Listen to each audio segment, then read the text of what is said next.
Train up a child in the way he should go, for when he is old, he will not depart from it. Good day, everyone. Welcome to our channel. Today we're gonna discuss to you a very important topic where you will be equipped with knowledge and new learnings. And this is the presentation of Group 5. This lesson is about late childhood, the intermediate schooler, and it composes 3 different topics. First is the physical development, second is the cognitive development, and the last one is the socio-emotional development of intermediate schooler. But before we continue, I want to ask you a question. What are the ways and practices that will aid the children in successfully developing physically? What are the factors that will affect the cognitive development of intermediate school children? Why is it important to identify the socio-emotional character of a child, especially in the late childhood stage? And what is the relevance between the qualities of family life and the child's socio-emotional development, and how does the interaction between the family affect the children's development during their late childhood stage? These are the questions that we're going to answer at the end of this video. At this juncture, allow me to introduce to you my co-reporters for today's video. We have Sir Gisrael Felicio, Sir Joel Mallorca, and Ma'am Jumeline Cabulis. These are my fellow reporters that will bring to you new learnings at this very moment. For further explanation, we have Sir Gisrael Felicio. He will discuss the physical development of the intermediate schooler. Go ahead, sir. Thank you, Mr. Rizal de Tumindog. And now I am going to discuss the physical development of the intermediate schoolers. Late childhood is generally defined as ages 9 through 12. So this stage is also called as preteens. So we have here a diagram that shows changes that may happen to both girls and boys during early puberty, which has 3 categories. Okay. First categories is for the breast for girls. Small lumps from behind the nipple may occur, which sometimes could be painful, but eventually the pain goes away. Second, it is normal for one breast to develop more slowly than the other. For boys, may also have swelling on their chest, but tends to go away within a year or 2. Then let's move on to the second categories, which is the genitals for girls. First, we have the vulva starts and increase a bit. Second, the vagina gets longer. And the third one is the uterus gets bigger. For boys, subtle increase in testicle size. Second, the penis and scrotum starts to grow. The third one, the semen may be released when he is awake or even during sleep. And the last but not the least category, which is the hair growth. For girls, hair will start to grow in the armpits and pubic areas. For boys, hair will start to grow and become thicker. Second, new hair will also grow in the armpits and pubic area around the genitals. The third may start developing chest and facial hair. So these are the changes that may happen to both girls and boys during early puberty. Okay, let's move on. Motor skills. During this stage, movements or the muscles and bones become more coordinated. Alright, let's move on. Insecurities. At this stage, children may become very concerned about their physical appearance. Since this stage can bring about insecurities, parents and teachers must be very conscious about their dealings with these children. Appropriate activities must be designed so that children will be guided into the right direction. So these are the implications that help children develop physically. Yes, that was indeed right, that during this stage, children will be very concerned with their physical health.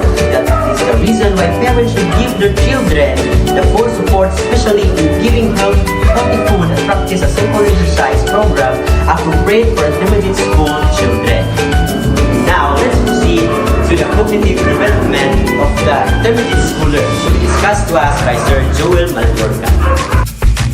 Thank you, Mr. Rizal. Late childhood, cognitive development of the intermediate schoolers. Cognitive development has characteristics. Intermediate school children greatly enjoy the cognitive abilities that they can now utilize more effectively as compared with their thinking skills during their primary years. Their schoolwork are now more complicated. Reading texts have become longer. Problem solving has become an everyday part of their lives. Their ability to use logic and reasoning gives them chances to think about what they want and how to get it. Cognitive development has also reading development, which is in this stage is marked by wide application of word attack. Because of the presence of previous knowledge, they now have a wide vocabulary which enables them to understand the meaning of unknown words through context clues. They are no longer into the fairy tales and magic type of stories, but are more interested in longer and more complex reading materials, like fiction books and series books. In choosing books appropriate to their age, consider this following.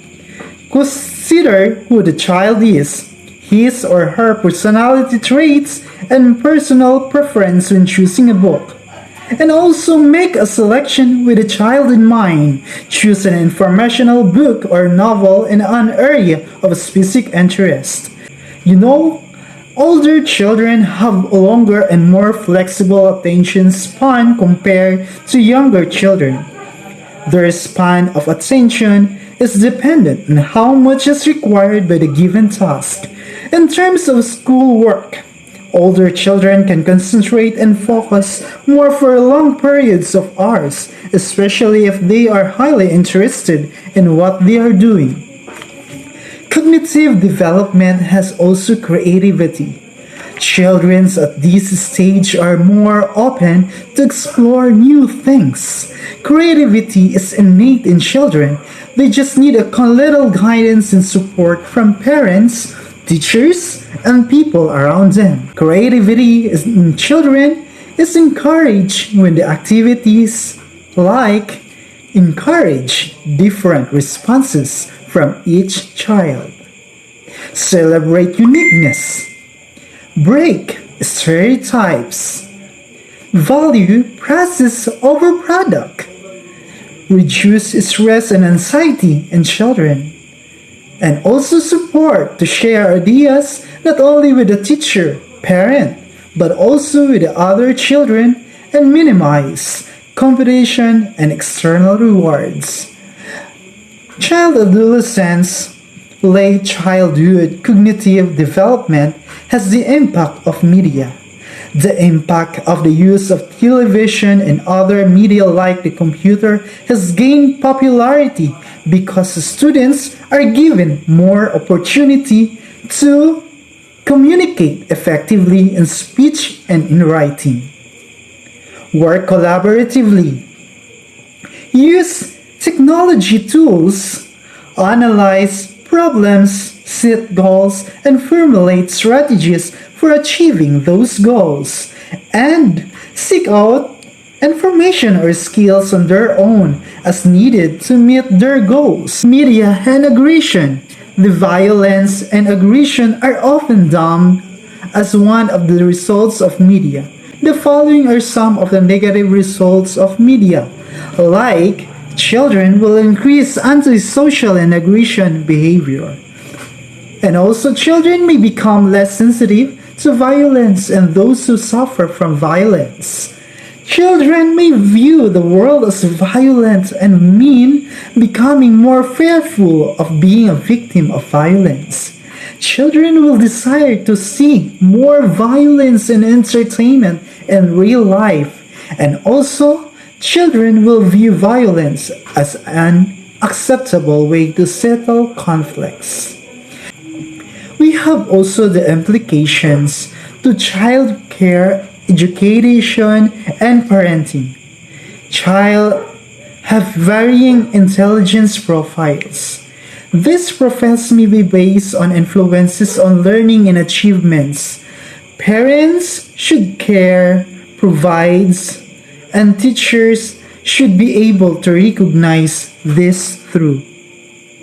These providers, teachers, and parents recognize this step, being an eager participants in children's growth and development, understanding how to use the children's natural curiosity to help make the appropriate development leaps in their skills and abilities, and also creating an atmosphere where risks can be taken and discoveries made with children remain safe.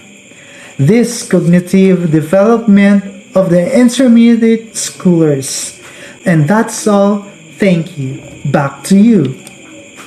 Thank you so much, Sir Joel Magliorca, for sharing your ideas about the cognitive development of the intermediate schooler. Now, we already understand that as a teacher, we have to foster positivity around the children and become a role model that will enable the children to develop their socio-emotional aspects. For the third reporter, we have Ma'am Jumelin Gabuli for the socio-emotional development of the intermediate schooler. Thank you, Sir Rizal, for that warming introduction. And now, let's delve into the late childhood, or also known as the intermediate schooler stage, a critical period in a child's development where significant socio-emotional changes take place. This stage typically spans from around 6 to 12 years of age, encompassing the elementary school years. During this time, children experience notable advancement in their socio-emotional abilities, which greatly influence their interactions with peers, family, and wider world. The socio-emotional development of intermediate schooler during late childhood is a fascinating area of study that explores how children navigate and understand their emotions, relationships, and social rules. It encompasses various aspects, including self-awareness, empathy, moral reasoning, friendships, and development of a sense of identity. Understanding the socio-emotional development of intermediate schoolers is crucial for parents, educators, and professionals working with children. It provides valuable insights into the challenges and opportunities that arise during this stage, helping to support children's emotional well-being, social competence, and overall development. In this exploration of intermediate schoolers' socio-emotional development, we will delve into the key topics such as the development of self-concept and self-esteem, the emergence of empathy and perspective-taking abilities, the permission of dynamics of friendships, the influence of family and cultural factors, and the impact of school environments on social interaction. So next, the role of building friendship or peers play a significant role in socio-emotional development. During this stage, children increasingly interact and form relationships with their peers, which can have a profound impact on their emotional and social growth. Peers play a crucial role in socio-emotional development of late childhood by providing opportunities for social learning, emotional regulation, and the form of meaningful relationships. Furthermore, The role of family in socio-emotional development is crucial too. Family provides a supportive and nurturing environment that helps children develop their social and emotional skills. So here are the some ways in which family influences socio-emotional development during this stage. The emotional support, role modeling, communication skills, socialization, and values and morals. So, self-competence refers to the child's beliefs in their abilities and skills. In late childhood, children starts to gain a better understanding of their strengths, weaknesses in various areas such as academics, sports, or hobbies. They become more aware of their abilities and develop a sense of confidence in what they can do. That's all for socio-emotional development of late childhood development. Thank you so much, Ma'am Jumeline, for that very clear explanation. And now you already know how important it is to support the children develop their social emotional aspects that help them develop relationship with the people around them.